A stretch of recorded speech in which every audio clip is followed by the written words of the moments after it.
ہر جگہ نواسہ رسول کے ساتھ اظہار یکجہتی کر رہے ہیں اور یہ اعلان کر رہے ہیں کہ اے مولا حسین، آپ نے جو ظلم و جبر کے خلاف قیام کیا تھا،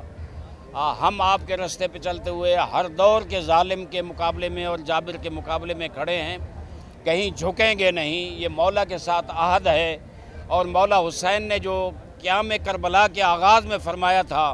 مثلی لا یبایع مثلا، آپ مجھ جیسا کبھی یزید جیسے کی بیعت نہیں کرے گا۔ اور اس دور کا میں ایک نقطہ عرض کر دوں کہ یزیدیت چاہتی تھی کہ حضور اکرم نے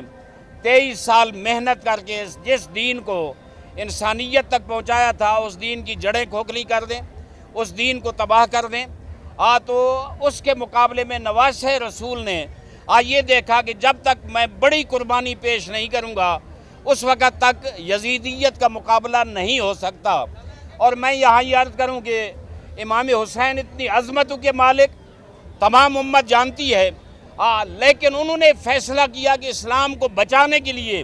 میں اپنے اعزہ کی، یاران و انصار کی قربانی دوں گا۔ اس سے پتہ چلتا ہے اسلام اتنا بڑا سرمایہ ہے، اسلام اتنی قیمتی متاع ہے امت مسلمہ کے لیے، جس کے لیے نواسہ رسول حسین ابن علی بھی اپنی قربانی پیش کر رہے ہیں۔ میں سمجھتا ہوں اس دور میں جو ظلم ہوا، بیویوں کو قید کر کے کوفہ و شام کے بازاروں میں پھرایا گیا، اس وقت یزید نے یہ سوچا تھا کہ مجھے فتح ہو گئی ہے، میں نے دشمن کو مار دیا ہے، ان کے خانوادے کو اسیر کر لیا ہے، لیکن آج 1400 سال کے بعد پوری دنیا میں جو حسین حسین ہو رہی ہے، حسینی علم بلند ہیں، ہر دور کے ظلم و جبر کے خلاف آواز اٹھائی جا رہی ہے۔ ہم سمجھتے ہیں حسینیت کی فتح ہے، یزیدیت کی شکست ہے، اور ہر مسلمان کسی بھی مسلک سے تعلق رکھتا ہو، کسی بھی مذہب سے تعلق رکھتا ہو، ہر طبقہ فکر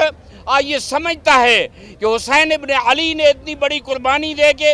اسلامی اور انسانی اقدار کو بچا لیا ہے جو یزیدیت پامال کرنا چاہتی تھی۔